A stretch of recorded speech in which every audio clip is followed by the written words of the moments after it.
Nagpapagaling pa sa ospital ang isang ginang na nasugatan matapos mabagsakan ng nabuwal na puno ng niyog ang bahay sa Barangay Crossing Rubber Tupi, South Cotabato. Kinilala ni Tupi Municipal Disaster Risk Reduction and Management Officer Emil Sumagaysay ang biktima sa pangalang Annalyn, 42 anyos. Siya ayon pa kay Sumagaysay ay agad na isinugod sa ospital ng rescue team ng MDRRMC. Paliwanag ni Sumagaysay, bumagsak ang puno ng niyog sa bahay ng biktima kasabay ng pananalasa ng malakas na hangin at ulan sa kanilang lugar dakong alas 7 ng gabi kamakalawa. Ayon kay Sumagaysay, totally damaged sa insidente ang bahay ng biktima na gawa sa light materials. Kaugnay nito, umapila naman si Sumagaysay sa publiko na maging mapagbantay lalo na sa mga puno na malapit sa kanilang bahay para makaiwas sa aksidente. Nag-hazard magod ng may mga puno sa palibot na dagpungan sa taas. Actually, ang mga tanong nga daw nag-aangat na gano'n siya nga wala nag-auyat ang sakto.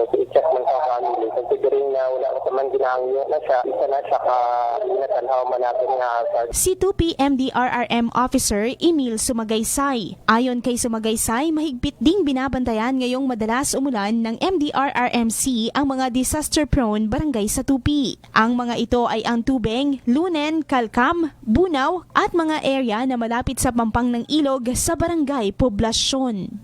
Grace Torreta, NDBC, Bida Balita.